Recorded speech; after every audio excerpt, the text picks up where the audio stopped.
Good evening and welcome. It's Friday night. It's 8 p.m. here live on the British Barbers Association web Facebook site, and we're also in conjunction with Wahl UK. It's Barbers Arms. It's that time of the evening. Coming up tonight on episode for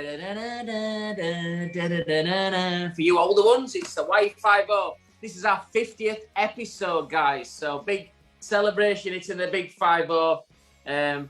Just for anybody who's got any confusion then, if you look at Gaz's age and take 10 years off, here we are at number 50. Coming up on tonight's show, we've got the barber. Me and Gaz are going to go through the little news bits at 8:10. We've got the BarberEVO news desk, which is a new feature to our show. 8:20, we've got Barber Guru, Joe Agnello, coming in from New Jersey in New York City. He's going to be joining us around about 8:20. We've got Gaz's cocktail around about 10 to 9. And then at 9 o'clock, we've got Haircut Harry from his global trotting, wherever he is in the world. Haircut Harry's going to be joining us around about 9 o'clock. All here tonight on episode 50. Here we go. Without further ado, please welcome my co-host, Mr. Gary Machin. Wow, thank you very much, Mr. Mr. Simon Shaw. I nearly said George. Nearly got it right then. Put your teeth in. With your new beard. But no, welcome everybody, all our viewers around the world, to episode 50. Can you believe it? We got no guest to thank from last week, because we had our anniversary show, and we want to thank all of our guests that have been on previous shows. But we've got a great show coming up again, as usual.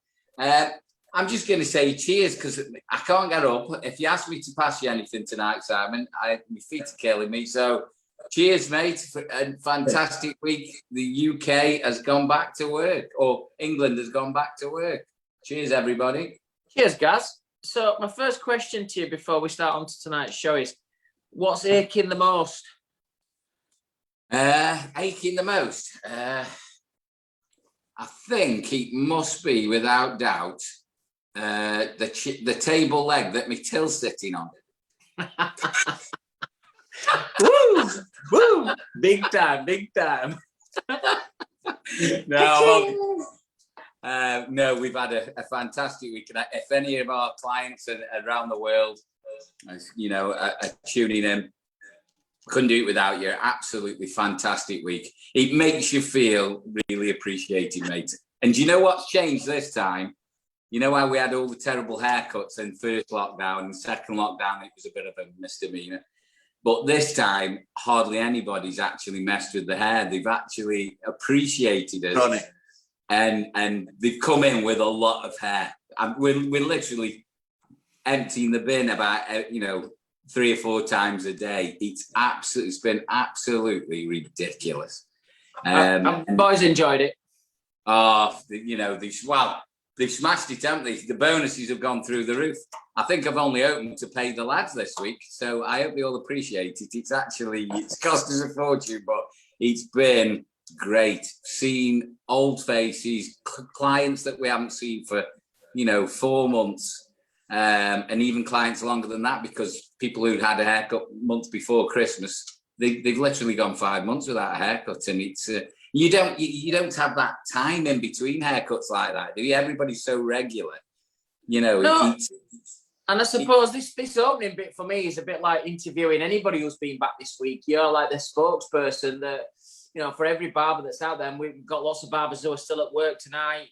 Join us. We're going to mention you all in a minute, that's watching us through your TV screens or your computers, that you're still at work. But, I think, speaking to Gaz, what a great sight today. I was driving through my hometown of Barnsley this week, and especially Monday and Tuesday. It's a real throwback, this, to like years ago when we were kids, but queues outside barbershops, queues outside. Not so much hair salons, because obviously it's a little bit different in terms of the longevity that they stay in for their hair, for colour work and stuff, but the queues outside barbershops are unbelievable. And I know there's like seating restrictions, so maybe that they could all move in, but obviously the waiting areas have changed. But what a sight to see people queuing outside. Brilliant. I mean, we can't do walk-ins at the moment, and people have been so good as well. I mean, the phone, if I hear another phone ring, I'll throw it through the window. The phone has been constant, because people have gone onto the booking app and it won't let you book if we're full. So they're like, there's something wrong with your booking app. We can't get on. We can't get on Roger's app. And I'm like, no, you won't, because it's full, He's like, and they're like, there's something wrong with it. And I'm like, it's a lovely, lovely feeling. But when you hate turning anybody away and you just think to yourself, I can't do it. We've ended up working over every night. The lads are still there. I've had to come away, obviously, to set up and get ready for the Barber's Arms. So I left them an hour early tonight, and wished them well. As you can imagine what they said as I was walking through the door. Oh yeah, leave us to it. But I have to say to all staff out there, to all barbers out there, if you've been anything like our team, absolutely proud as proud can be. The way they've treated clients and dealt with the overwhelming trade that we've had. No lunches, we've gone straight through. We're in the 5th day. We're back in tomorrow, 6 days straight. It's just been absolutely fantastic. It makes you realise why you do the job. It's lovely to get. And I think you've hit the nail on the head as well. I think the general public novelty of cutting your own hair on first lockdown, we had fantastic weather. Second lockdown, you're kind of used to like these lockdowns, like you trim your hair. Third one is like everybody's desperate to get back for a pro to get on your hair. Even if you just have your beard lined in, you're fed up of trying to mash it yourself, and a full year at it, and you realise how hard a barber's job is, and to make you look good and feel good and relax in that chair. And so power to everybody who's got back this week and done it. Mentioning last week's show, what a great anniversary for our 1 year anniversary. As Gaza said, over 80,000 tuned in. We had a little bit of a problem as well because we didn't load up to Facebook till probably Sunday afternoon. So I think we'll probably see that rise up to 150,000 to 200,000 viewing our. And it's the first time, if you're a new viewer to Barber's Arms as well, if you watch the anniversary show, Gary, it's the only show I've watched in its entirety, and I've watched it a couple of times because it reminds me of the great journey, the lockdown in summer, the lockdown nearer to Christmas, the Christmas party. It's the one show I've really, really watched, and I loved it for the people who remembered, the funny bits, the moonshine kicking in, the whole journey. So if there's any viewers out there who want to see what's Barber's Arms about, then click into that 49th episode, which is our 1 year anniversary, and you get a good idea of what the show were about. Do you know what though? I mean, I know we've sat through every show and we've been a part of it, and sometimes I probably wasn't there in mind and soul altogether because of the moonshine effect. But it just reminds you how many quality, great guests we've had on the show, haven't we? Unbelievable. You forget who's been on, to be honest. We've had that many. It's just a great reminder, and it's lovely. It's a lovely look back. It's almost looking back on a book that you've read before, but you're a film, and you actually see bits that you've forgotten about, or you don't remember. It was absolutely great fun, but we've had so many lovely comments. Thank you to everybody who tuned in and who's tuned in since. It was a great show to be part of as well. It was fantastic. Fantastic show, and it is a fantastic show, and it's only getting better. Tonight's guests as well, getting the Barber Guru on from New York, and then we've got Haircut Harry coming on tonight. Both, overseas visitors tonight to the Barber's Arms. Can't wait to interview these two guys. It's great fun for us. Guys, just before we got onto the BarberEVO desk, the news desk, which is going to fetch us all the different news from around the globe. Don't forget to follow us on our Instagram accounts, which is Simon Shaw Wahl. Gaz is the British Barber, and Barbers_arms. Them's our Instagram accounts. If you want to email us, if you want to go on our website, it's thebarbersarms.co.uk. And if you want to email us, it's barbersarms@thebritishbarber. You can email us or send any requests in as well. Tonight, if you're watching as well, anybody who's working, send any messages in, any photographs in. You guys are always watching us live. Interact with us. Send your questions in. Me and Gaz have a look. And if we can answer them live tonight, we will do so. So without further ado, let's see what's happening, Gaz, in the world of hairdressing and barbering around the world. Let's hand over to Andrew Brewster, David Foster at the BarberEVO news desk.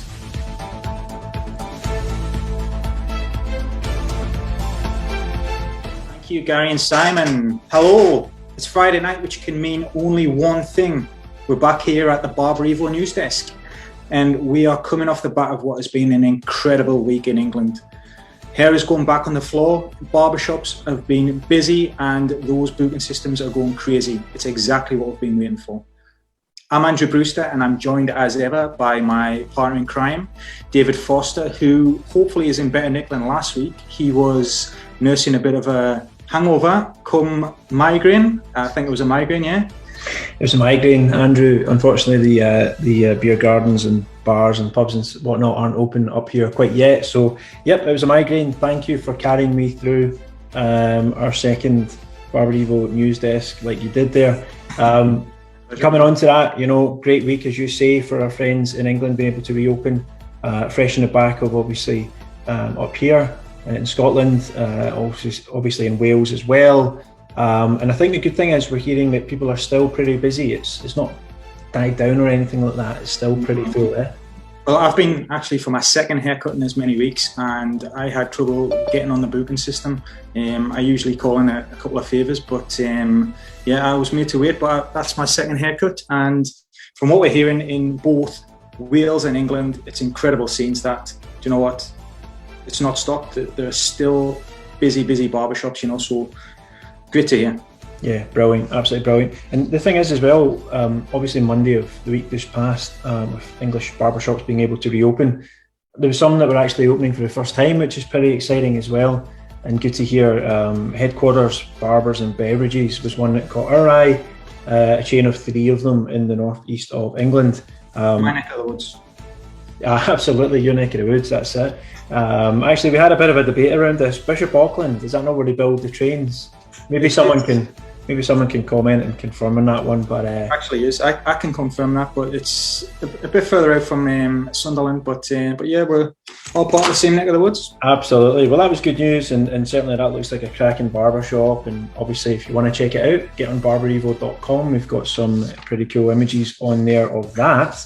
But Andrew, yesterday, some more good news. Our friends in Northern Ireland at long last have been set a date.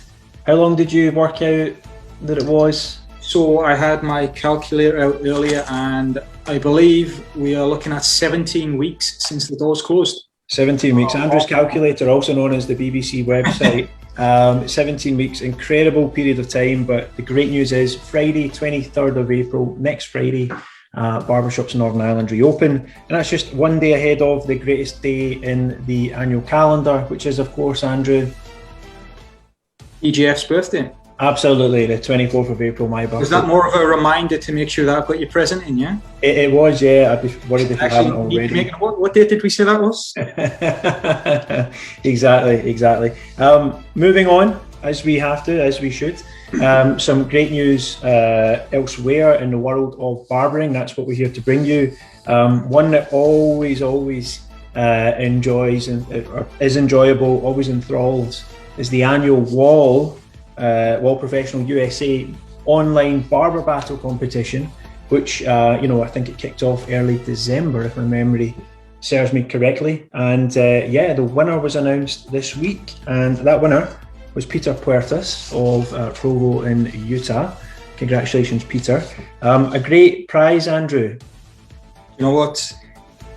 The people that we've spoke to in the past, guys like Andy and Kevin who have won this competition, it is life-changing. And it's a lot like the competition that Simon runs in the UK, you know. You get to join the Wahl professional team, and do you know what? It definitely changes these guys' lives. So congratulations, Peter. Absolutely, and I'm sure Peter will be interviewed in a forthcoming edition. We're looking forward to that. So that was great news. Further afield, again, well, actually still in America, American Crew, a company that always, Andrew, I know you're a big fan of the founder, David Rakulia. His work is just incredible, isn't it? Legend, absolute legend. I've had the pleasure now of working with him a number of times, and he just makes our lives so much easier. the level of work and the photography and just everything about the way David works is incredible. You know, he's a great guy as well. He also told us that he quite likes BarberEVO, so he's a good guy in our eyes anyway. Well, he's obviously been involved, you know, as the founder of American Crew in what is their 2021 collection, HQ, Height Quotient, which inspired by the military crew cut, paying homage to 90s film and music eras. It's another absolute stormer from the American Crew team out there in the States, Andrew, and yeah, I believe we've actually featured this in our latest North American edition. Now, for everyone in the UK, you can actually jump on our website and across our socials, as we've published a lot of the imagery. So definitely go and check it out, as it's not one to be missed. BarberEVO.com for that one, guys. Just sort of finalising the news, moving over to Spain now, Alicante in Spain. Really fantastic story, this. Really sort of tugs at the heartstrings. I know it's one, Andrew, that you can tell it's gone viral, because who was it that told you about it, Andrew? It was my mum, Sue Brewster. She was actually on to me yesterday and she was like, Andrew, you need to put this in your magazine, you need to publicise this. So she's not too tech savvy, so if she's read about it, then do you know what? It's definitely gone viral. It has indeed, and the reason it's gone viral is that it's a barber, Neftali Martin, I believe that's the pronunciation anyway, in Spain. They unfortunately are undergoing cancer treatment, which, you know, is always complex, always complicated, and as part of that would be losing their hair. So what they did was they got in the chair and got their colleague, who I've got down here is a chap called Joel, who was going to shave Natali's head, just get in there, get it shaved off kind of thing, one of those deals. And actually, Neftali was filming this, because it's obviously an emotional moment, it's a big moment, was filming this, and mid-cut, Joel actually turned the clippers on himself and shaved his hair all off as well, in a fantastic showing of solidarity with his colleague. Andrew, one of the best stories we've heard in a while, isn't it? This is what we at BarberEVO love to hear. It's an incredible gesture, and obviously he's very close to the guy in his chair, you know, so do you know what, kudos to this guy. Absolutely, and what we'll do is we will make sure that is reposted on our Facebook page. It's definitely one to watch the video. It's emotional, but it's a great heartwarming story. And of course, that's what the BarberEVO News Desk is all about, global barbering news and stories. Before we go anywhere though, Andrew, you've got your weekly giveaway that you want to tackle. I certainly do. So last week we gave away product bundles from our good friends at Osmo. They're actually on the way out to the 5 lucky winners. This week we've been sent in some barbering essential goodies from Future Barber Supplies, who are in Glasgow. A good friend of ours as well, Graham Milne. He's actually just opened a cracking little studio in the heart of Glasgow, and I think it's Future Studios, I believe. Check it out, because he's doing some really good things. So he's actually sent us some of these bundles, and there was a bit of everything, which would be quite handy for everyone that's going back to work now. There's fade brushes, there's clipper sort of extensions and guards and whatnot. I actually love the styling powder, which is what I'm sporting today. So yeah, check them out, Future Barber Supply. So we've got 5 of those to give away, and couldn't be simpler this week. The first 5 people that tag BarberEVO into the comments will win them. And also, off the back of that, we'll give you the latest copy of, if you can just see that while it's floating about in the air, the latest copy of BarberEVO. Brilliant, good stuff. Well, good luck to everybody entering, and yeah, again, thanks for tuning in. Enjoy the next guest, Joe Agnello, the barber guru, the BarberEVO North American columnist, great guy, and yeah, we will see you next Friday. Have a good one, guys. Good luck, guys. Bye.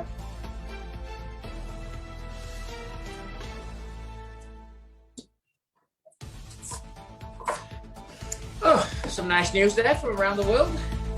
Yeah, great news from the lads. Looking great as usual up there in sunny Scotland. You know, it surprises me. You forget how small the world is when we've got news like that.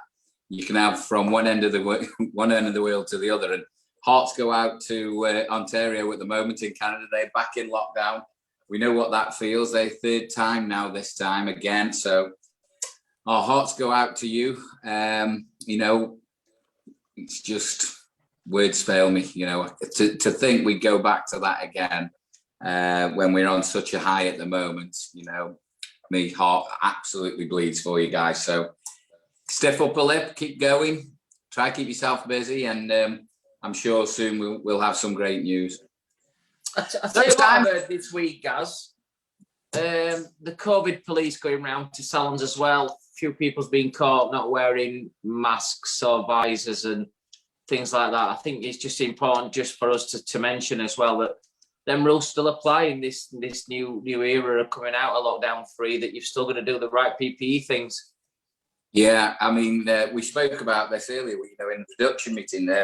We had a visit. We've, out of our 6 locations, we've had 4 visits. And I think they were just hitting everybody at the time. They did 180 visits in North Staffordshire. I think 25 had to have notices, something like that. But there was quite a few barbers there not wearing, most of them were wearing a mask or a visor. But, you know, we need to just reiterate what you've just said. You need to wear both. And if your client isn't having a beard treatment, he needs to wear his mask through the actual treatment as well. So, you know, we don't want to be the cause of them giving them any excuse whatsoever to say it's our fault coming out of this lockdown. So, you know, you guys out there all do the right thing. I'm sure you are. It's only the, you know, very few minority. We had a clean bill of health, and, you know, if we didn't, I would be having serious words anyway. But it's really, really important, you know, even though we're really busy, you can't let these things slack. So moving on with tonight's show, then we're into the serious business now of our first guest coming on. It's been a while. I think last week we're doing the anniversary show. I missed interviewing people as well. So our first guest tonight is joining us from New Jersey, and which, if you know, it's south of the river in New York. And we've got the barber guru, Mr. Joe Agnello. Joe, are you in the house? I'm here. Do you hear me? Yeah, we hear you loud and clear, brother. This bar is allowing me to hang out here for a while while I'm talking to you guys. So they're nice people. Hey, you sound great. You sound better than us, to be honest. You've done this before, I know. I know you spoke to people on a couple of occasions before. Yeah. Joe, it's an absolute pleasure to have you in the house and, you know, on the show. We've been waiting a long time to get you on here. I've heard you speak numerous times. You're in New Jersey. Can you just give us and our viewers out there, who some of them who don't know who you are, can you just give us a quick 2-minute bio on yourself and your background, where you are, what you are, and your company? Sure. So City Image Barbershop started in 2009 by my brother. He was 19 years old. Over the years, we began to grow. We've grown the most in the past 5-6 years, since 2017, that I quit my full-time job in corporate America and worked full-time for the business. And since then, we've been able to scale by growing our barbers to not only grow with us, but also grow as partners as well. So besides myself, my brother, and our main partner, Isaac, we also have other owner-operator partners in a few of the different barbershops, as well as managers in place. And that's what we're all about. We're all about growth for our barbers, as opposed to just worrying about profiting so much. We take the profits, we take small salaries, and just keep reinvesting back into the business, because we're bootstrapping one after another. And it's been fun. It's been rough, especially with COVID. I don't have to tell you guys that, obviously, but you know, we're here and we're blessed to have 9 locations now, and we're continuing to grow. Thank you. 9 locations. That's amazing. Since 2009, did you say? Yeah. So 2009 was the first. 2013 was the second. That was a 5-year difference. 2016 was a third, which is another 3-year difference. And then, like I said, from 2017 to now, we were able to grow the other 6. So are these all in and around of the New York area, the New York suburbs? Yes, they're all in northern New Jersey, which is very close to New York City. We're in 5 different counties. None of the shops are, I mean, they're all fairly close to each other, but not super close to where it's like we're competing against each other, you know? Do you know what, Joe? And I know, I hope you take this the right way. I take it the explosion in locations is down to your corporate background and getting involved in the business. And I know you weren't, you know, to start off with a barber in the barbering industry, as you just said, it was your brother. But you do a lot of coaching, you do a lot of motivational speaking, that kind of thing. And that's a big part of your business. But just going back to your operation, if you like, because you're the president as well, aren't you, of your locations, of your brand. Do you think you've actually, because you're not, you haven't come from a barbering background and you're more corporate business background, do you think that the business, the brand has grown because of that reason? Because we're very creative people, we're great at what we do, we're great at customer service and making people feel and look great, but sometimes we're lacking on the business side. And I'm sure that you've got a lot to say about that, because I know I've heard you speak quite a few times. But do you think that's what's lacking in a lot of businesses? Yeah, I mean, I think the biggest thing, honestly, that the besides the fact that there's someone like myself on the back end handling the business end of things, correct? You know, we have a great team. You know, me, my brother, and Isaac. Besides them being barbers, that they have brilliant business minds as well. So together, that's been the recipe for success, is all 3 of us in cohesion. We all know our strengths, we all know our weaknesses, but by no means do they just cut hair and not worry about anything. You know, we are on the phone before work hours, after work hours, the days that they don't cut, we're in the office brainstorming or going to different locations, checking in on the barbers and making sure everything's running smoothly. So yeah, I mean, would I say that it's because I'm able to be on the back end? Yes, but I wouldn't say it's completely because of my business background and business mind, because Jeff and Isaac have a brilliant business mind as well. We're just stronger in different ways. Isaac is very strong at managing people, very good with managing people, you know, and I'm very good with you know, structuring and also managing people. We're all good at managing people, of course, but we have more strengths. And, you know, I also am pretty good at design for some reason. So I design a lot of our things, or I work hand in hand with the creative department to make sure that the content that gets put out is up to par. But, you know, so does Isaac and Jeff. So like I said, all 3 of us work very, very much in the business, on the business, but we all have different strengths. Do you know what, as well, Joe, one of the things that I've been banging the drum about, obviously working for Wahl and working for an American branded company, I'm working in America quite a lot, as Gary does. One of the things I see the difference in the barbering industry in particular is retail. Retail sales in America are so much stronger in barbershops and hair salons than what they are in the UK. Really? Is that something that happens there at a City Image, that your retail sales are good? Oh yeah. I mean, listen, it can always be better. You know, I think that's something that barbers really struggle with, is selling products, selling apparel. So I wouldn't say it's great, but we do, you know, we hold our own and we're able to sell, and we've gotten better over the years. What I've noticed is that barbers really don't typically like to sell product, and that's the key word, is selling. You know, when you have the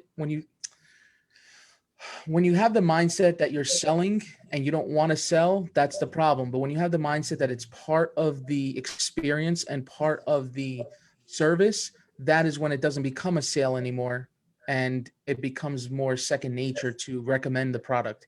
So I try and we do our best to try and coach the barbers to continue to recommend products to the clients. You know, we have our own product line as well, and it's a really good product line. And you know, I know that you guys do also. And it's difficult, you know, especially when you have to meet high minimums in order to get good pricing and have your own formulas and this and that. It's not easy at all, you know. So we have to bring in a lot of products, and then they're sitting there and you're saying to yourself, oh my God, how am I going to get rid of all this stuff, you know? And meanwhile, as time goes on, because they're paraben free, they don't last forever. So now you're thinking of different ways of getting it. You know, we're blessed to have 9 locations and be able to disperse them throughout the location. So it's not, even if we do place a big order, it's not like we're inundated with all these, because we're able to still spread them apart. And, you know, some locations do better than others. But yeah, I think, you know, I didn't know that it's difficult in the UK. It's not difficult. I think there's a mindset with barbers and hairdressers that they're there to cut hair. See, I would have thought it was, you know, to be honest, I would have thought it was the opposite, because in the UK they do more of the longer hairstyles, and they do take more, you know, and it's coming over here as well. It's been here, you know, it's becoming more prevalent. But, you know, the different longer hairstyles, the textures, you need products at times, most of the time. But we know that. One of the questions that I always say to people is, ask your clients, will they wash their hairs between visits? Will they style their hair in between visits? And if the answer is yes, and you're not retailing to them, they are going to go out and buy their products from somewhere else. It's an easy fact. So, you know, I'm always intrigued when I come over to America to watch people retail and how it's done. One thing I'd want to ask before we move on to the serious questions as well is, if me and Gaz can get one of those tracksuit tops as well, they look really cool. We'll wear them on one of the shows. We'll be looking forward to some of those in the post off you, Joe. Absolutely. I'll definitely send you guys some. Yeah, just getting on to what you brought up on earlier, and I'm really interested in this. I know you're not a franchise and you allow your staff to buy into the business, which is great. And with COVID being how it is, and, you know, it's been really rough in the States, I know, because of how people are employed out there. Well, a lot of our staff are employed. We don't have a lot of booth rentals that you do. I know it's not as prevalent in the East Coast as the West Coast, but just give us an idea on how you run your staff. You know, do they buy into buying part of a location, or do they get salaried? How do you work that? How do you allow them to get involved in the business? Yeah, so the employees, you know, the employees all get they get a commission of their haircuts. It's all W-2 based. They're, you know, when a W-2 means they're direct, you know, everything is direct deposited. Even their credit card tips are direct deposited. You know, we run our business all legitimately. And then once they get to the point where they are looking to become partners, that's when they actually, you know, each location has its own separate entity, its own separate LLC. So if someone is going to be a partner with us, they're part of our LLC. It's not like other companies where they kind of give the facade that somebody is a partner when they're really just a managing partner, and they're just getting a percentage of profits based on incentives and stuff.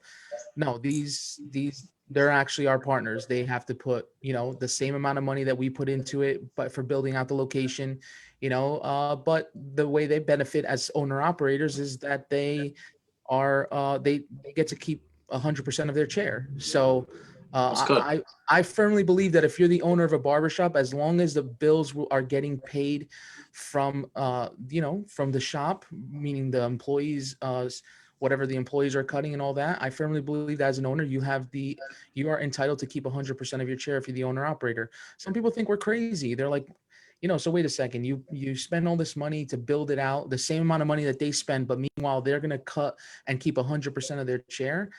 How do you even make your money back? Well, with us, it's not so much about making our money back immediately. It's more about growth. You know, so to me, it's more important to, even if I don't see return, you know, a complete return within 2 to 3 years, I don't care. You know, as long as the owner operator is doing well and happy and is running it smoothly, eventually those profits will come. We're very long-term minded. And as I stated before, even since we're open since 2009, we really only started really growing in 2017. So technically we're about we're not 5 years old, but with this system, with the way that we're growing, we're only about 5 years old. And, you know, so we firmly believe in long-term. So that's how we operate. You know, it definitely benefits the owner operator very much to partner up with us, because on top of that, they also have us on the back end. They have the brand. The brand has a lot of, you know, is growing and building a lot of strength in how it's perceived in this area, you know, and that's important. So instead of does the brand, Gary just said you're not a franchise. No. But do you have a corporate image that everybody has to stick to? And yeah, so all the shops again are owned by us also. So yeah, so So what I tell people when they first interview with us, because that's a fear that barbers have, is corporate. That's why Sport Clips, Supercuts, nothing against those companies. They're massive companies who you can't really talk bad about them. Even though I don't agree with their style of haircutting and all that stuff, doesn't mean that they haven't done well. But barbers hate that word corporate. So what I tell them is, we're not corporate, we're structured.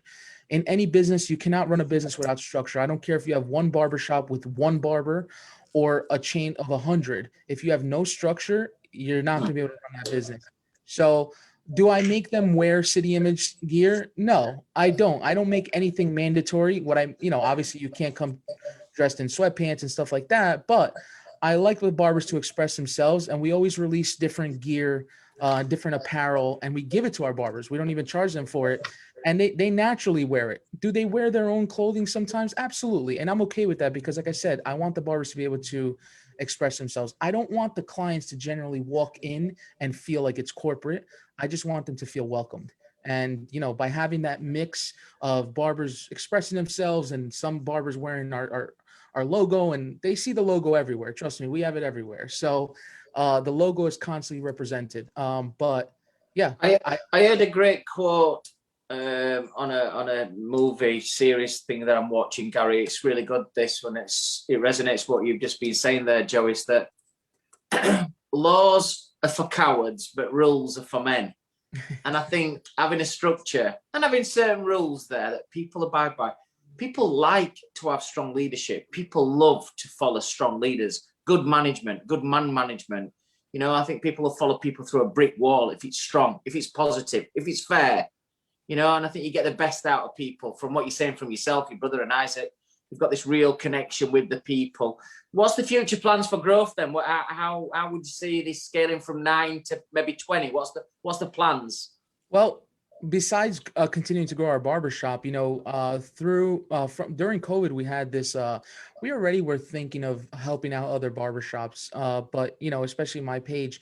But I just recently changed my page during COVID to the Barber Guru. Before that, it was my name, Joe Agnello Live, and I would throw out, I throw out content here and there, coaching barbers also, but I realized that my name is a little confusing for people to remember, and so I went with the marketing structure of calling it the Barber Guru, which is so opposite of who I am as a person. Honestly, I would never call myself the Barber Guru. Like, I never even address myself as that. I always say I am Joe, but sometimes they're like, oh, Barber Guru. And I'm like, yeah, I'm Joe, but it was all for marketing purposes, obviously. So like, people see that name and say, well, what is the Barber Guru? And start to look. So we had an epiphany during the COVID. We said, we saw a lot of barbers that were struggling, right? And all over the country. And our barbers did well. They did okay because they're structured they're on payroll. They were able to collect unemployment. And then when we had assistance from the government, we were able to bring them back to work and pay them with no problems. And these are things that a lot of barbers in our area, even though booth rental is not allowed in New Jersey, people are still doing it, unfortunately. And so we had this epiphany to really help barbers. And I realized that when I started getting really mad at our competitors for doing the wrong thing. So you would think, well, why would you want? No, I don't. Because here's the thing. I'm a firm believer. I'm in the town where my office is. There's 5 great pizzerias. And when I say great, I mean like ranked, not just, hey, they're really good, like ranked pizzerias in the matter of a 1 mile radius, right? Sounds Evan. Huh? Sounds Evan. Yes. So what happens is you say to yourself, why the hell would each pizzeria keep on opening up when they're competing against this place that's ranked and that place? No. What it does is it elevates everybody. And now this area of New Jersey has become one of the hubs for pizza. So they're all equally crazy busy because not only are they getting the in-town people, they're getting people from all over. So I'm okay with our competition doing the right thing because it's only going to elevate the industry. I'm a firm believer that the industry needs to be more professional. Right now, I'm sorry to say it, I think we're still at about 50-50. 50% of barbershops are run professionally. The other 50% are not, and that's sad because if you look at the salon industry is probably about 80-20, maybe even 85-15. When was the last time you heard really about a salon that doesn't really run things properly as a business? Obviously every business has their issues, so with growth, with that regard, we're really big right now on helping the entire industry grow with schedulicity. That's why we signed up with them, and together we're doing some great things on helping the industry grow. As a company, we're continuing to grow. We have a few announcements coming up in the next couple of months that are going to really, we're just going to keep growing. That's as best as we could, and especially COVID obviously put a little bit of a pause on certain things, but we're still pulling through, thank God. Joe, you're a great speaker. That's obvious. You're very confident. Are you planning to actually break out in New Jersey? I mean, I've worked in New Jersey. Dieci Nomo, one of the salons out. Yes. So we've done the BBA work very closely with them. We've done some training for them. We've been in and around New Jersey quite a lot. That's very close to my office in Caldwell. They're in Livingston. We're in Caldwell. Yeah, that's right, Livingston. Yeah. So I've actually stayed and drank around your office probably as well. But are you planning on getting out to New Jersey? Do you think you're going to break out, or is it somewhere you want to stay? Do you guys live in New Jersey as well? Yeah, we live in New Jersey. We live very close to our locations. Yeah, that's definitely a goal. But I always answer that question gets asked a lot, and the answer I always give is I can't see myself because of how involved we still are in the business. We can't branch out yet to be that far. It's going to happen. That's our plan. That's our goal. But I feel like the structure still needs to be, and the system still need to be perfected more in order for us to really start to really branch out to other, because if I open up and we get people all the time that ask us, I have a barber that moved down to Florida and he's been for the past 3 years. Come on, let's open a City Image. I just can't see myself yet opening up something so far away and not being able to really have a firm grip on it. So as of right now, that's probably another couple years away, but we're definitely going to do it. Do you know what though? It's just loosening that control into that's the trouble. It's your baby. The brand baby at the moment, and you have we're in the same position. We've got 6 locations, and to get any further away, I'd struggle to keep a control on it, and it's very, very hard. It's a very fine line, isn't it? It is, and that's why systems are important. As long as the systems work, then I read a book called The E-Myth, which I don't know if you guys ever read, and the E-Myth says that, and I always think about this, that people don't run your business, systems run your business, and people run the systems. And I firmly believe that. So right now, do we have systems? Absolutely. Are they perfect? No system is perfect, but are they at the point where we could really scale beyond what we can control within a drive? I don't think so. I don't feel comfortable with it. So, I mean, we get the question asked all the time. You say to yourself, even in your own head, you say to yourself, man, with the look that we have and the brand that we have and the money that so many people have offered us, so many different companies have offered us to not buy, but to expand, we could have had 50, 100 locations by now. But what would that brand look like? What would it be? Would it be, that's not something that, the money would be nice, of course, but we've never been a team that's driven by money.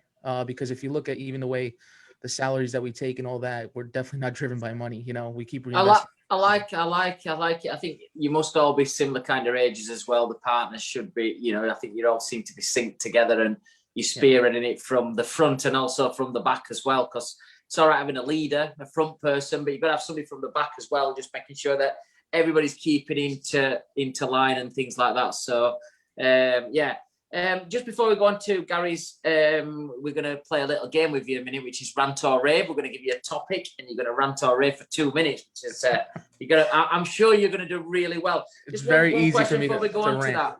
Yeah. Just an off-the-cuff question. If you could be an era, like, for instance, well, I'll ask you this question straight away.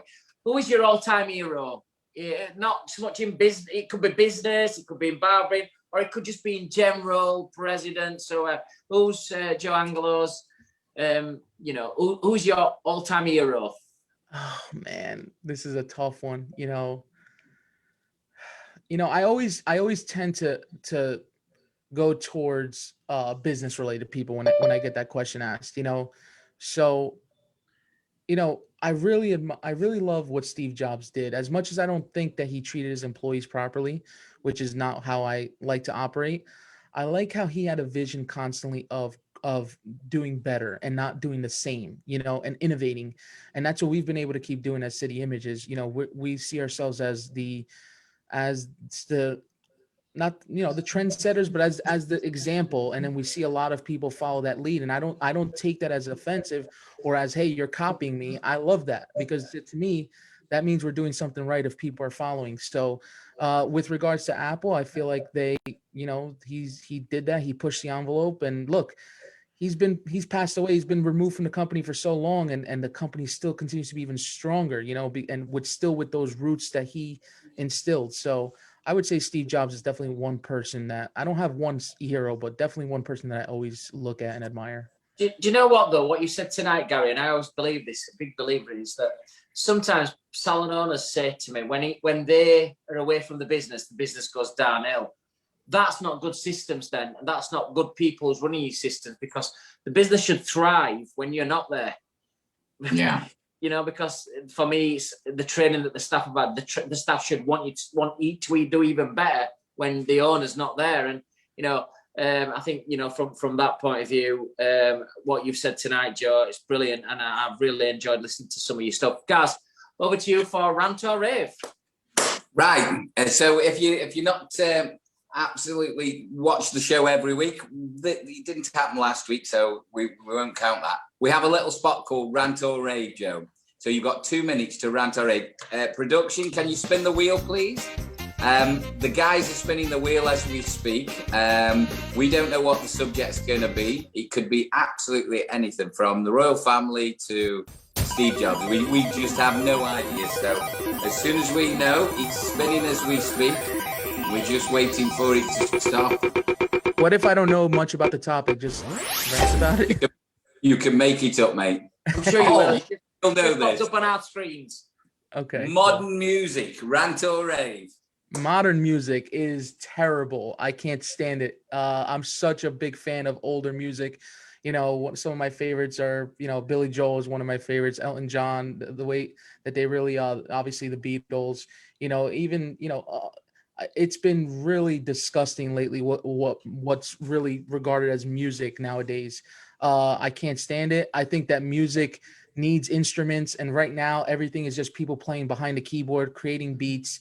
And honestly, for someone who wasn't really into rap music and hip hop, in my younger years, I've actually grown a little bit for the ones that are actually rapping, not these other guys that I don't even understand what they're saying, but for the ones that are actually rapping, I've actually grown more of an interest for that, because they're actually at least have some sort of talent.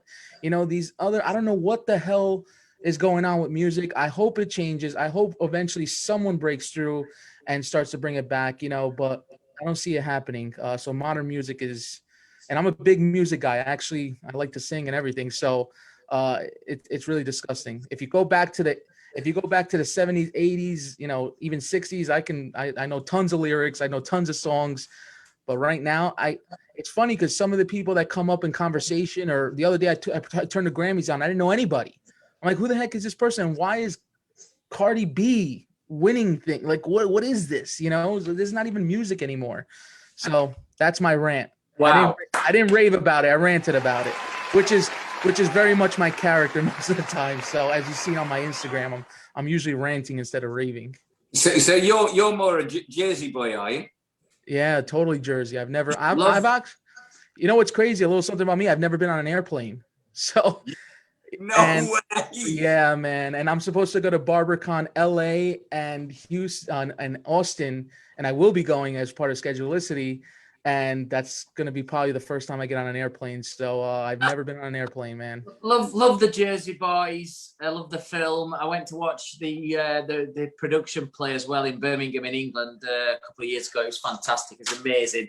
Frankie Valli and the Four Seasons are timeless. You can listen to that any time, and it gets anyone singing and doing one of these. My eyes adore you. Unbelievable.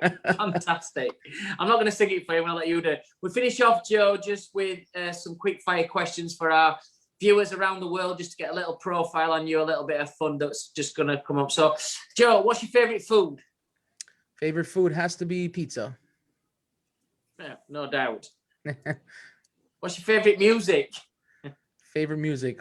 I would say anything older time, classic type of music. Okay. What's your favorite drink? My go-to drink is a Grey Goose Club 2 lemons, but I do love an old fashioned with rye. Oh, it's nice old fashions if they're done properly. Yes, and that's why my go-to is always the Grey Goose Club, because the old fashioned most of the time is not done properly. You've got to have that big piece of rice in there. You've got to have the orange. Yes, and you got to have this much rye. It's not like, I don't want it to be a mixed drink. I want it to be the right way, and that's the way it's got to be. And if it's not, then I don't like it. Yeah. What's your favorite destination? Even though you've not been on a plane, so what's your favorite destination?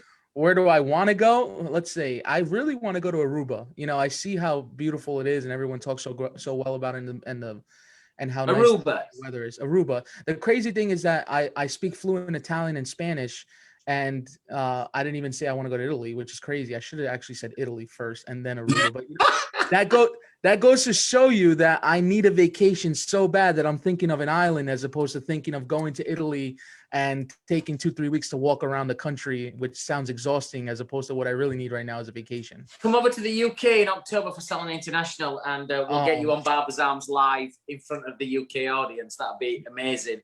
And who would be your ideal dinner date? Who would you like to have a date with? Not could be a female, but it could be any. Who would you like to have a dinner with that night? Drinking, listening to music. Who would you like to have a date with? Well, I always attribute it to business. And I'm not going to talk about a female because I'm engaged and I don't. So I think I would definitely love right now to speak to Elon Musk. I think just having even an hour with him would just expand my mindset so crazy, you know, just in 1 hour. So see if you could get a car off him as well at the same time, so you could throw a car in free of charge. Hopefully. I mean, look what he did with this Dogecoin. I mean, it's crazy. It's just by one tweet, it's like everyone thinks they're going to be a millionaire now. Maybe they will be. I don't know. You know. I'll tell you what. Coming on to Barbers Arms tonight is probably the most comprehensive guest we've had for talking. You've done absolutely superb tonight, mate. Really good. Yeah, you've got it off to a T. We've got the Barber Guru here from New Jersey, Joe Agnello. Fantastic city image barbers all across the New York states there in New Jersey, and we're up to 9 locations now. Joining us on Barbers Arms on episode 50. Joe's eating his favorite food, which is pizza. We've got some fantastic pizzerias around where he is. He's listening to some old music, some Jersey boys there in the background. He's having his favorite drink, which is old fashioned. It's got to be right. It's got to have the right rye in there. He's doing all this in Aruba or maybe in Italy. Depends whether he gets his passport sorted out and he gets his air miles in there and gets his wings on. And he's doing all this with his date for that evening. Not so much a date, but the man who we want to sit across from him. Eating his pizza, listening to Jersey boys, drinking his old fashioned in a beautiful location. He'd love to pick the brains of Elon Musk. Joe, been a pleasure, mate, to have you on the show. I can't wait to see you when I get over to America. Or maybe you come over to us first. Who knows? Once I get on a plane, that's happening. Guys, thank you so much. I really appreciate you guys having me. I loved it. Actually, this is one of the, like you, if you said that I was one of your most comprehensive, well, this was definitely one of my most interesting and fun Zoom calls. A lot of times it's all business, and I think this was a great concept. Thank you again. I appreciate it. Well done, Joe. Joe, it's been an absolute pleasure. I can't wait to get back into New Jersey, hopefully in the very, very soon. I don't think it's going to be this year, perhaps, but you know, you never know. But it'd be lovely to have a pint with you, mate. Thank you for coming on the show. It's been absolutely a star. 100%. You're welcome here anytime. Thank you again. Take care. See you later. Well done, pal. Brilliant. I mean, that guy just, he's got his mic there, he's got his headphones. He just, the Americans don't have to talk anyway, but sometimes they talk shit. He came over just like so knowledgeable. I could sit with people like that, guys, for ages who they know the industry, but they're not so like tied into it where it's like I'm an haircutter. It's the business side of it, and those are the dangerous because they're like you can see how quick they're going to grow their business, and I'm intrigued by people like that. It motivates me to listen to people like him. Well, I've heard him speak quite a few times, and you know, because he does so many podcasts and different things, and he's on Clubhouse, he's obviously got set up, you know, that matches his persona as well. But sounds like a great brand. Haven't come across it myself, but it sounds absolutely fantastic, and I think it's gonna have legs, and it's gonna go a long way. Well, it's coming up to the 50th cocktail. 50th cocktail. My toilet break as well, so I'm going to leave you to it. Well done. Right, okay, mate. See you in a minute. So, ladies and gents, what we're doing this year is we're having a Amaretto Sour. Now, Amaretto, love Italian drink, but it is Amaretto Day on the 19th, so it's a little bit early, but it wasn't. I couldn't find it is Charlie Chaplin's birthday today, and they do a Charlie Chaplin's cocktail, but this is more my thing anyway. So we're going to start with some ice. Can I just find our ice, which is there? It's already been put for us when we go. We've got our jigger.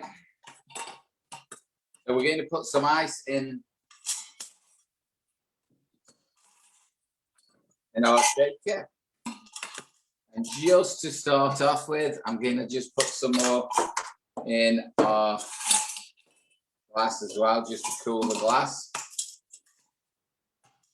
So to start off with, Amaretto. Now you can use Di Serrano if you want to, but this is the original Amaretto. So we're using 60 ml of this.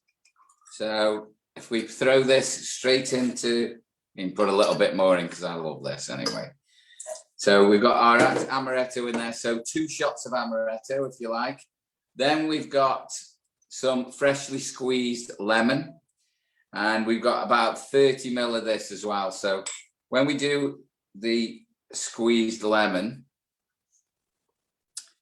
I'm going to put this in here. So about 1 shot, that goes in as well. Straight in, and then what we've got to do is an egg white. So half an egg white, put that in, and then we're going to shake this up. Now the thing with the shaking, we're going to shake over ice to cool everything.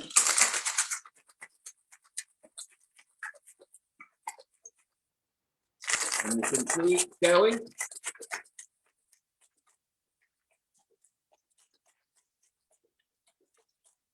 You can see what the texture's looking like already.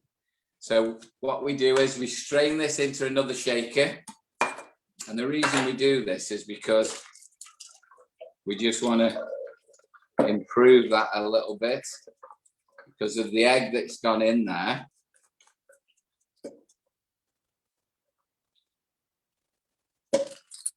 So if we put that over there, we're going to put our top on again. We're going to shake it again. So you can feel the shaker's gone really cold because the ingredients are really cold because of the ice. But it's just going to froth the egg now. And there we have it. There's our... I'm going to strain this. You could strain it, but I'm going to just put it straight in, because I want all this straight into my glass. So we've got an ice glass.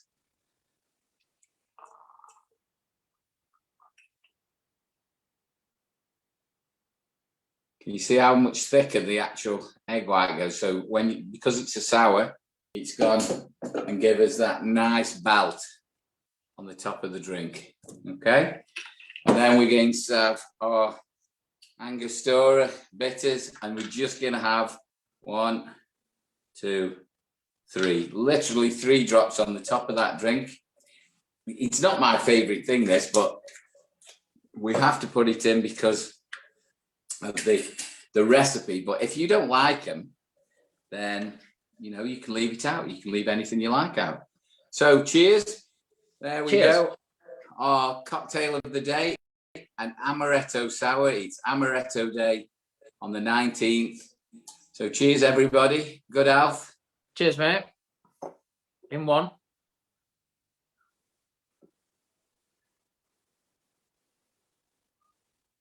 If you want to stay tuned as well, watch that kick in next 20 minutes. The first time I got into them was on a cruise about 3 years ago. And just before dinner, I always had either a whiskey sour or an Amaretto Sour. And really nice, really nice. Oh, beautiful.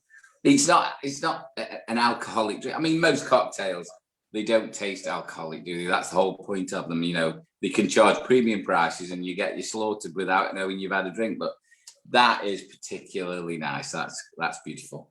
You never take the place of the old Newcastle Brown in my beautiful Barber's Arms glass, but it's a nice change now and again, isn't it? It is, mate. It is. Well done. Your 50th cocktail as well. Well done. People 50th. Are asking for a book. Gazza's cocktail book. Well, we've got the rest of the show to come. We've got 3 minutes to Harry the haircut. Now, this is a bit of an enigma. I think that's the right word. We don't know where he's from. We don't know what he is or who he is really, other than, or if Harry's his real name. But we've got a young man who's coming on the show who travels the world, having haircuts and having an experience. And, you know, other than that, we don't know a lot about him. So this is going to be a really, really great interview, I think. Do you know any more? Is there any more like that you managed to dig or not? No, I've watched some of his clips, and he's obviously got a big following as well. So I'm looking forward to interviewing him tonight, really, and finding out a little bit about him, and hopefully finding out for our viewers that's watching tonight as well, a little bit about Harry, because we don't know where he's from. Yeah. And his accent don't really give it away neither, does it? No, I mean, if I was, I mean, perhaps we might wheedle it out of him, I don't know, but it's very English based, but with a little bit of a twang. I'm not really sure at all. I know he's coming all the way from the United States of America tonight. I think he's in LA at the moment, so he's on his travels, and you know that's what he is. He's a traveller. So other than that, I don't know a lot about. Like you say, I've watched all these videos and dug a little bit on the history of him, but it's finding the Harry part of it is well, we're going to find out very shortly, aren't we, who he is. In between that, guys, don't forget to have a look at our past episodes, in particularly our 49th episode, which was last week, our 1 year anniversary. Wow, what year it's been. We did 3 different lockdowns, and I think we've captivated this industry.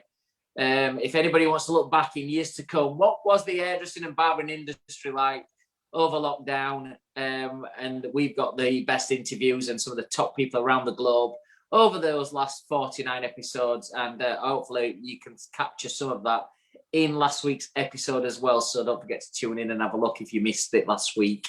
Coming up though now, we've got our next guest, which is Haircut Harry. Are you in the house? Yes, we have. Harry, how are you?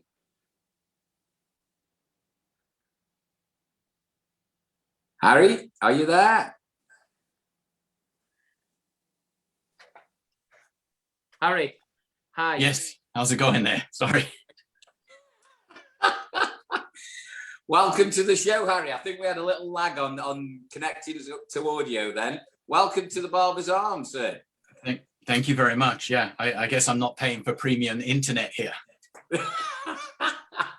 Harry, it's great to have you on the show. What are you drinking at the moment? I know you're in LA, so what time is it there? It is about 4 minutes past 1 in the afternoon. Right. So, well, that's never too early then. So, cheers. What are you drinking today? I'm actually drinking some juice. All right. Well, forgive. It is 1 o'clock, but I think if me and Simon were with you, we'd be on some different juice, I think, at the moment. Harry, it's an actual pleasure to have you on the show. I don't know if you heard your intro just beforehand. You are a bit of an enigma when we try and search who you are and what you are and where you're from. But I know, just give us a little quick bio on yourself, on who you are, what you are, and I know you come across as a blogger, traveler, and having haircuts wherever you go. Really, you're not a barber as such, but tell us about your story. Well, I mean, I think I was always interested in travel. That's the key. I always wanted to travel. But I never had any money, so I kind of just started wandering, and over the years kind of developed an interest in photography and filming, and kind of wanted to do more documentary work, but that didn't quite pan out. And then YouTube came around, and just kind of stumbled into this obscure genre of filming inside barbershops and around the world while we're traveling. Excellent. I mean, you know, for all our viewers that join us around the world, where are you from originally? I kind of keep that a little secret because it's kind of on the YouTube channel. Then people are constantly asking me that, and I kind of don't share it almost intentionally because you know, I like to hear what people think, where they think I come from. So you get some good ones. In the past, I would go around telling people I was from Botswana, and they seem to believe that one. So, wow. Well, your accent's coming across. We're in between. You know, sometimes when we get in taxis, especially with my traveling quite a lot, you get in a taxi somewhere and people will say, "Are you from Australia?" It's like, what? Yeah, I get that a lot too. I've got a Yorkshire accent. I've not heard any Aussies with a Yorkshire accent, but I think your accent's coming across a bit. Sometimes we get twangs there of an English accent. Sometimes we get a little bit of an Australian accent, and sometimes one day I'll do an expose on where I came from. But I like to keep it a little bit of a mystery. Okay. Fantastic. So if we get into some questions with you, then we obviously see things on YouTube, you traveling around the globe and having haircuts in barbershops and stuff, and there's other people that's done something similar. Nomad does something similar as well, but you know, working along that, you know, and obviously going into all these countries and having that, what's been give us a real funny story that's happened to you on your travels. Funny, gosh, I don't know if there's been a funny one. I mean, I guess the first video we ever filmed was probably the funniest because, I mean, I wasn't expecting it. So it was back in 1999. It was before YouTube was around, and it was the first time I was able to travel with a digital video camera. I actually put it on a credit card and was paying the minimum balance while we were traveling, just so that I could travel with this video camera.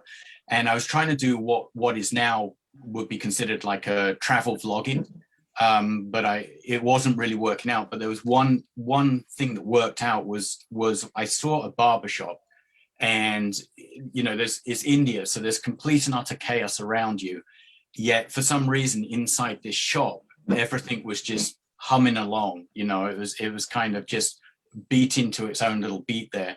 So I decided we were going to film in that barbershop, and I go in and I asked for just a haircut.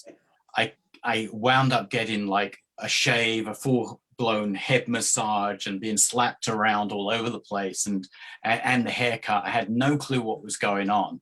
And I think in the video you could tell that I was like, I mean, I was cracking up a little bit because I didn't know what to expect. I didn't know what they were putting on my face and rubbing in. And they pull out like it was like a car buffer. I mean, I'd only ever seen it with people go to a car dealership and get their cars buffed up, you know, and they're like pulling this thing all over my face and stuff, and the end would break off. And I remember lying there thinking, oh gosh, if that thing pops off and it's got this metal thing spinning around and it's kind of like, you know, is it going to chew a hole in my nose or what? So yeah, so looking back, that was probably the funniest thing because I just didn't know what to expect. I think I've seen that one. I actually think I've seen that video. That is that the original one in India? That was where it all started. That was your original video.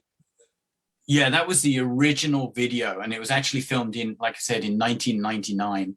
And then I would show it to friends and family on the TV, because there was no other way to share it. There was no way to stream it online or anything.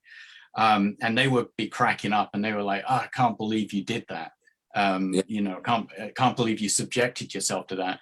And then in 2006, I was working, and a co-worker was on the computer. I'm like, what are you looking at then? He's like, "Oh, it's this new thing called YouTube."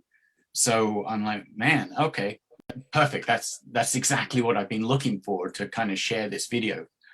So back in 2006, I created an account and shared this one video, and we basically had this one video that I kind of edited on a cheap auto editing video editing software, because the software was too expensive for me back then. And then I had it there for several years, just this one video, until 2014, where I decided we were going to rebrand the YouTube channel as Haircut Harry and start putting out more content, or start specifically filming at barbershops and putting out more content. Do you know what? I mean, I've looked back at your videos, and there's all different types, and you've done and traveled 40 odd different countries. Just from your point of view, did you fall into the barbershop thing that it was a way of documenting your travel? Because you've been traveling since the early 90s, haven't you? It was actually something that was your passion. You were jumping on trains, hitching, you were getting around the world however you could, but and you fell into this, but it's grown into almost a brand now. I've looked at some of your videos, the chicken video, finding the oldest barber, and Route 66. I mean, Route 66, that must have been fantastic to do. I mean, that was a great video. The guy who you actually filmed in that one. Tell us a story about that. With Angel, he has such a he's the type of person. We went and filmed originally a shave with him, and then we're talking with him. But he's the type of person that is so empowering, and we literally left his shop after talking with Angel, and felt like we were floating on air, just because he's so uplifting and stuff. So we had to go back, and we went back a few years later and filmed the haircut. And on that one, he gives you his whole history of, from his perspective. But he's somebody who grew up in the Great Depression there. He remembers the Route 66 when you had all the traffic of people leaving the Dust Bowl and heading into, searching for jobs in the Los Angeles area and stuff. And so he's suffered a lot, but yet he's so positive and stuff. It's and nowadays you get people that you get a little bit of hardship, and it feels like the end of, they think it's the end of the world. But then you speak to Angel, and you can see this whole life history of ups and downs, and it's what you make of it. It's how you deal with it. Because I think at the minute, sometimes when there's nothing on TVs and stuff, I love watching YouTube stuff, especially the travel stuff. Guys that go in to Iraq, and people who go to I was watching one last week, this travel guy who goes, and he went into Saudi Arabia, which I've been to some cities, and he got the taxi driver to take him to the ghetto areas of Saudi. It's so intriguing. I think what you guys have done is it gives us all a different perspective on these areas, which some people will never get to travel to these areas and never see what's happening in these barbershops. So I think what you're doing is it's really amazing, because it gives a real good perspective on global what goes on, and just basically how things happen. Yeah, and I think that one of the reasons that drew me to it was when I was traveling. As you said, I've been traveling since the early 90s and doing a lot of extreme budget traveling and more extreme locations. So in the first, what really kind of pointed me in that direction of the barbershops was when I was hitchhiking. I hitchhiked from London down into North Africa, and then I was hitchhiking across the Sahara into West Africa. But I stopped in Tunisia, and I had long hair, and I thought, somebody told me, oh, you better get your hair cut short before you go into Algeria, because they might not, you know, they might get a little confused. It might not go down too well. And so I went to a local barbershop, and part of the reason I was doing a lot of this kind of traveling was, you know, there was a lot of package tours that were being sold, and I wanted to get away from that package tour idea and have a real experience, real interactions with local people. So when I was in Tunisia getting the haircut, that's when it clicked that, you know, I go into this barbershop, I'm going to get a haircut, but what I'm really coming out with is an authentic local connection or interaction. And you can learn so much about the local community through these barbershops. So, you know, so really from that point on, whenever I was traveling for longer periods of time, then I kind of, even though I wasn't filming it, then I was always trying to, you know, go looking for something that was a little more local and going in and getting a haircut.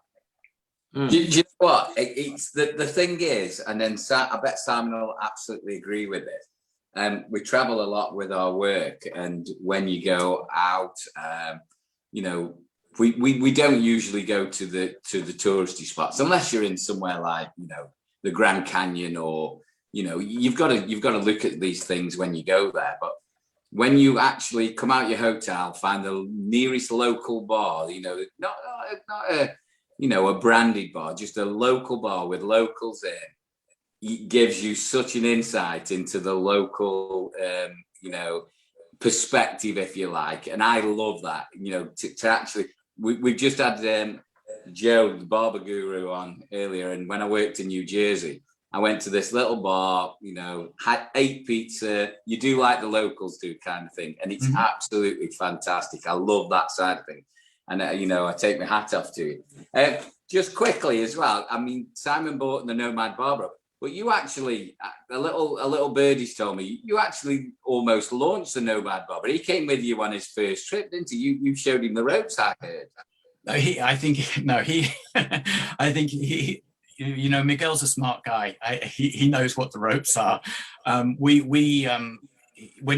Before he went on his trip, we'd actually touched base, and it just so happened that we were able to meet up in San Diego when he was coming through the US at the tail end of his trip. So we filmed a video with him and got him to cut my hair and stuff while he was there. So he's a good guy. He's really good. He's a really nice guy. The thing is, he's up in Shoreditch now, isn't he? Yeah. Sorry, what was that? Was that a question?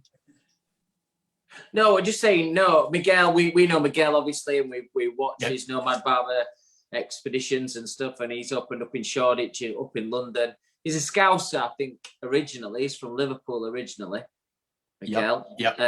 He definitely has a Liverpudlian accent. Unlike you, we know where he's from. We know a little bit about him. Harry, I've got a question to ask you. If you could be someone famous for 24 hours, coming away from what you do, who would you step into? Who would you like to be for 24 hours? 24 hours? Just somebody famous. Just somebody who you aspire to, or could be a president or a prime minister or whatever. Who would you want to be for 24 hours?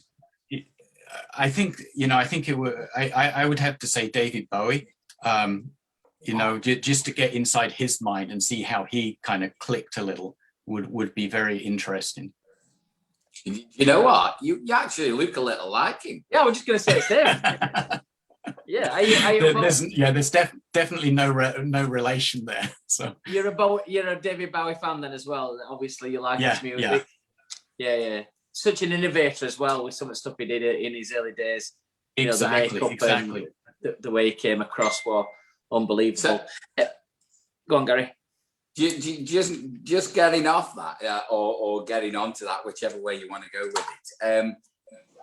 You've been all over the world. You've travelled. You've been to most countries that people wouldn't even have dreamed of. I noticed on your blogs and you know, your interviews, you like Southeast Asia, Cambodia, you know, Indonesia, that kind of thing. Where's the favourite or the best service you've had, or you know, or I know he's putting you on the spot or whatever, but I'll put it another way. Where did you enjoy most when you had your service? I think there's been several places, and I mean, it's not so much a location or a country, but it's really the persona of the barber, and so I think there's we've talked about Angel. He's very uplifting. There was Sangyu in South Korea, in Seoul, South Korea. Again, it's just I think it's the location and the barber that makes it such a unique and kind of exciting experience. I don't think there's any one country I could put over another one. So I think, yeah, Angel, Sanya, all of these old barber shops. And moving on in your career, obviously we speak to lots of barbers on this show and lots of hairdressers on this show as well. But what kind of legacy do you want to leave behind? What do you want to be kind of like? What do you want people to think when they think of Haircut Harry? What kind of legacy do you want to leave behind? Maybe I leave the videos behind and then just leave them questioning it. Just a blank. You want to keep the mystery going. I'm sure we'll share the mystery at some. We'll share it at some point. But it's not about me. It's really about these people that are in the videos. It's really about the places and the people we meet. It's not about patting myself on the back or me going there and it's like, oh, I got a photo, been there, got a photo, I can prove it now type of thing. It's really about the people and places that we go to. I've got to ask you this question, Gaz. I've got to ask you this question because it's happened to me a few times. I can remember once being on a tour of India in 2011 and I ended up in Calcutta on the last leg of the tour before we went back to Delhi. And we have a saying in Yorkshire sometimes when you're lost or you're lost in business or you're just lost in general, they'll sometimes say you're in the black hole of Calcutta. Well, I remember being there in 2011 and I felt like I was lost. I've never felt as far away from home in my entire life. I was tired. We were in a 5th floor academy. The generators, the power kept going. It was really hot. People were feeling a bit, the other guy that was on the trip with me was ill. I was a bit scared, if you want me to be honest with you. Yeah. What's the most scariest, what's the most scariest, part of what you found? Where's the most scariest place you've been? The most scariest place I've been, okay. It's not really barber related or anything, but I did go into Bosnia-Herzegovina during the war in the 90s. When I went through Algeria, there was an unofficial civil war going on. And so probably a scary occasion was I remember we going through the desert in the middle of the night and the bus I was on gets stopped and these armed people come on the bus and all the men have to get out and we were all lined up along the side of the road in the headlights of the bus. And then there was I didn't speak any of the Arabic or anything, and there's some shouting at one end, and then somebody starts running, and I'm like, for a second there, I thought, oh, it's like they're just going to open their guns and knock us all out in the headlights of the bus, and I'm looking around, there's nowhere to run, there's nowhere to go. So for that got my heart pounding a little bit there. I don't know. There's always going to be things, and people have different levels. I've seen people, have breakdowns, like you said, in India because they're getting harassed by the people trying to sell them things. And over time, you learn to deal with it. So I spent a lot of time in Indonesia where you're constantly bartering and this, that, and the other. And so eventually you get used to it and you know how to deal with it, and you can see the signs and stuff. So. Do you know what? You ought to write a book. I mean, I don't know about your blog, but if you've been traveling since the 90s and you could write everything down, if you've got a good woman or somebody who will actually sit there and you can dictate it to and recount your stories, you'd have a bestseller there, mate. Trouble with books are they're very personal. So it's like the question is whether you want to share all the personal. So it's not you know, you write a book and it's not just the travel, it's the why. And do you want to share the why? That's the thing. You're very guarded. You're very guarded. You don't want to know where you're from, your name, where your actual reasons for doing it or anything. You must be a public school boy, you must, or something like that. No, absolutely not. No, I grew up hungry sometimes, so it's definitely, you know, when I first started traveling, then I couldn't afford places to stay. I could afford the transportation, but nowhere to stay. So I'd be like hanging out on the, you know, at the railway stations and things like that. So this is a kind of family thing as well. Does your wife work with you? Is she doing some things on the production side and filming? Yeah, no. So basically, she's a bit of a mystery too. We call her Mystery Woman, but it's basically the two of us, and we're both at it like 7 days a week, working at it, working away on the behind the scenes stuff where we're trying to, you know, deal with. We have the blog site, the Haircut Harry blog site now, so we're writing a lot of stuff for that, or desperately trying to. And then she does all of the filming, so when I'm sitting in the chair, she's behind the camera and filming all of these. In fact, she filmed the original one, so she's been there since day one when we've been filming. So with the exception of maybe 2 or 3 locations, so then she's actually filmed every single one. I'm just finally, obviously we know we're locked down, obviously most of our trips are, you know, we can't plan anything at the minute, and you're going to be exactly the same, but longer term, where's the next kind of trip's going to be taking you to in your mind, in the plans? You know what, there's too many places to get to and not enough time. That's the problem I have right now. There's you know, I mean, I think when we started, the idea was, or the joke was, to kind of film a haircut in every country in the world. So we're always looking to do new countries and new barbershops. So we're really trying to, you know, get to different new places. Brilliant. We've just had a message in. I've just seen that Julie, who I used to work with in Effie years and years ago, she is the biggest Bowie fan in the entire world, and she does a cracking Bowie song every time I see her. You've made her night tonight, she says, anyway. So homage to that. But just before we go, I'd love to shave you, mate. Whenever you're back when you're ever back in England, we'll give you the best shave in Stoke-on-Trent. It's not Bali, it's not Indonesia, but you come to Stoke-on-Trent, we'll give you a fantastic shave. Yeah, doesn't Stoke-on-Trent have some local beer or something? Isn't that a brand for a beer? Titanic Ale. Okay. Absolutely fantastic.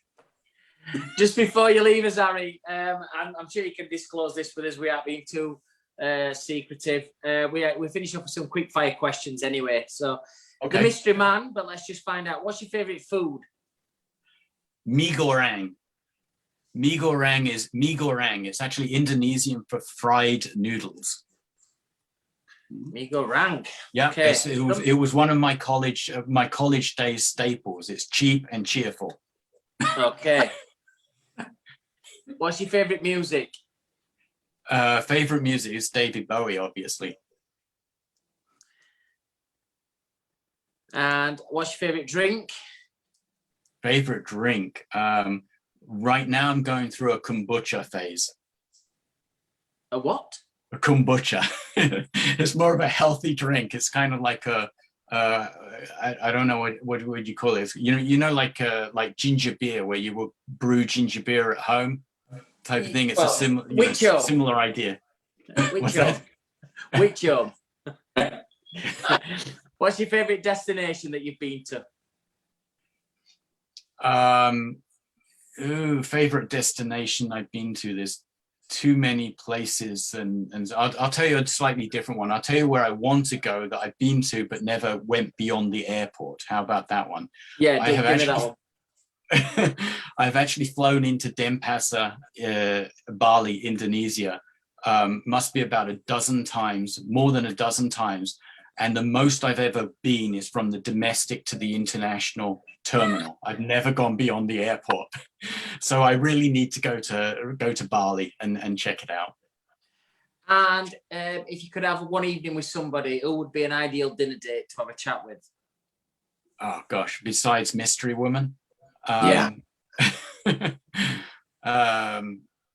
Again, it comes back down to David Bowie, just to, you know, I guess it's not possible anymore, but had it been possible, just to try and get in his brain and see, you know, how he ticked a little more. What's your favorite Bowie song? Heroes, I think. There's Heroes, you know, probably like 5 years is a good one. Trying to think if there's any more. Yeah, I think those two. I like Heroes. The two favorite. Well, Harry, it's been intriguing. You're still a mystery man with your mystery woman. We're no wiser after this interview. Me and Gary have failed miserably to nail you down to where you're from, but your content's fantastic, and I'm sure you're going to get lots more followers from our thousands of fans across the globe. Tune into Harry's YouTube channel to see what his next adventures are, and I even look at his past adventures around the globe, looking at some of the places he's visited, some of the haircuts he's had, and some of the intriguing trips that he's had as well. But Harry, it's been great to interview you tonight. He's having his favourite food, which is mee goreng, which is a stapled, nice, cheap and cheerful food noodles. He's listening to some David Bowie music. He's having an healthy drink. He's doing all this in beautiful Bali, and he's doing it with the one and only Mr. David Bowie.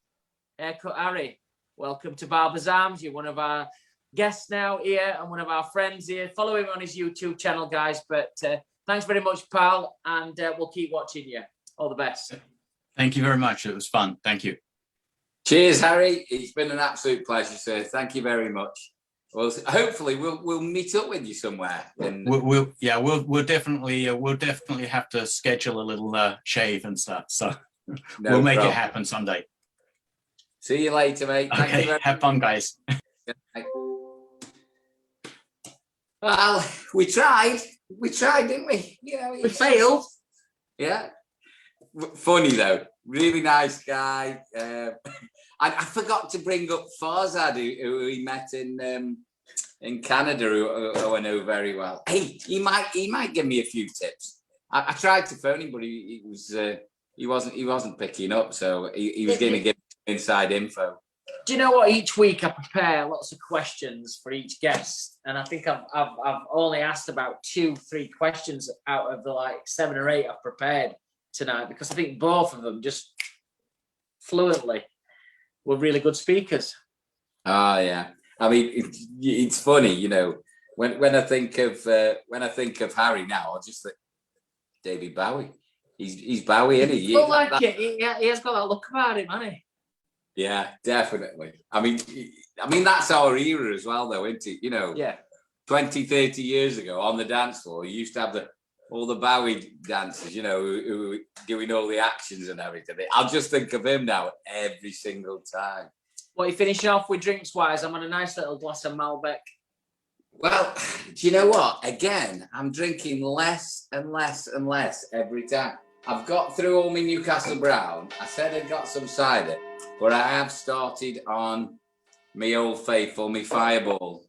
For our Canadian friends, I do a little bottle of this every time we come on, but it's I just love it. I just love the old fight. And you like?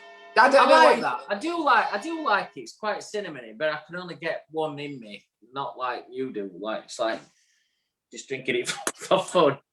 Oh dear. Can before we go and before we do our roundup and everything else, can I, for one of our top fans, Vagabond's Barbers, which is Jamal Fazal. He used to work for us, but we've just gone back after 4 months, haven't we? I know he's watching. Wish you all the best, Jamal. His lady's just been rushed in. He's having his first child, and he's had to cancel his entire column for the next 2 weeks. Bless him. Lockdown. So Jamal, we feel for you, mate. Congratulations. Hope everything's going all right. You know. Hey, Jamal, good luck, pal. It's the best thing that's going to happen to you.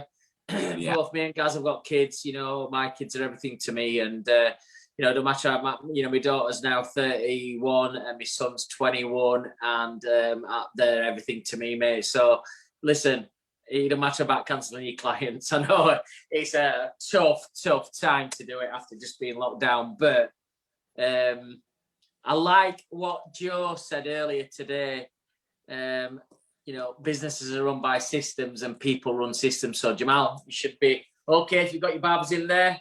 And your clients will wait anyway. They'll all want to support you anyway. There's been a real community thing. You know, people turned up last night to my local pub and was like, didn't really want to come, it's freezing, but I've come to support, you know, the local landlord and landlady just because you want to help people out. And I'm sure everybody's done really well this week with tips. You know, I think everybody's been very generous when they've been coming into the shops and done well. Everybody's back to full swing now, aren't they? You know, you've had a full 5 days. I think tomorrow's going to be the backbreaker. I know some of you, I've been reading to some of the comments that people have said in our WhatsApp group that they decided to open up on the Sunday, and they're all regretting it now because they're absolutely shattered.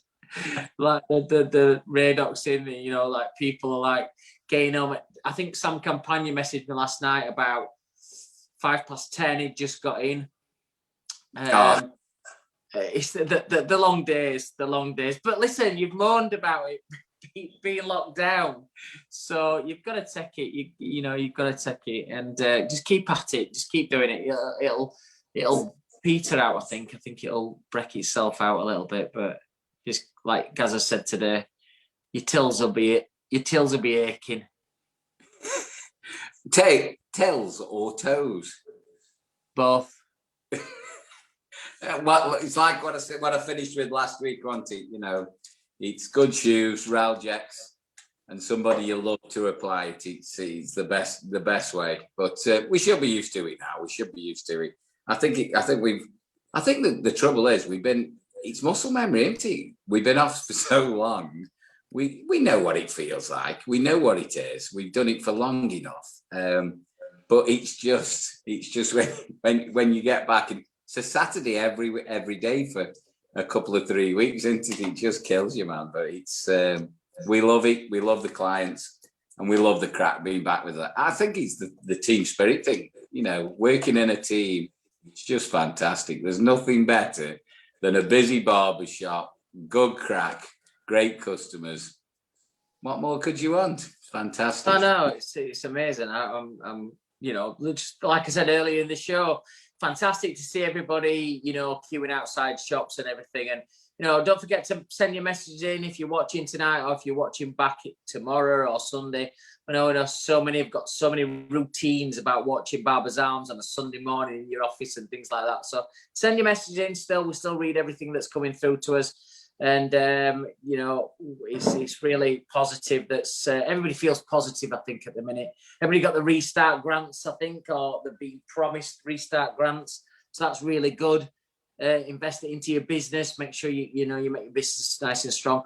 But just one little warning here is just do the right things as well, guys. You know, we've mentioned it earlier in the show, masks, visors. If your clients aren't having any facial treatments done, they've got to wear masks as well.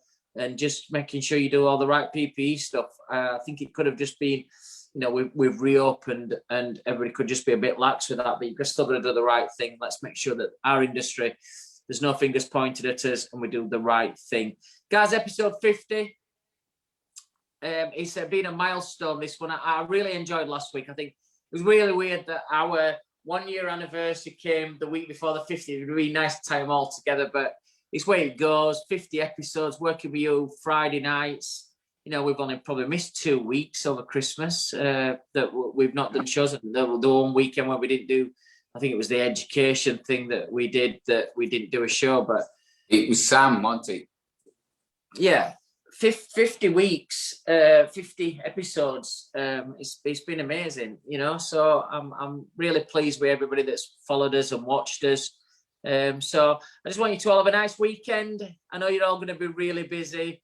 There's no motivational talks because you've all done it. You've all gone in and smashed it. You know how good you all are. You know how professional you all are. You know, you'll know that as well with your tips and with your, you know, you're feeling good about everything. And I think if most people have had a nice government grant as well, you know, you've got that bit of security. Things are looking bright here in the UK. And I'm really pleased for everybody. Have a great weekend, guys. We'll see you all next week on episode 51 of Barbers. I'll hand you over to Gaz. Have a great weekend. Thank you, Mr. Simon Shaw. Let me just say as well, I couldn't have done it with a nicer, better person in the world who I love to death. We've had a great time doing it, and looking forward to it. Like speaking to you in the week, we have our production meetings. It's got us through these very hard times. But on a lighter note, got some great news. We've, Northern Ireland are coming through, so we're all back. As soon as Northern Ireland are back on the road, we're all in it together again. We can't forget these guys who suffered. They've been off the longest. But from me and Harry Hill, we love you and good night. Night, guys. Have a nice weekend.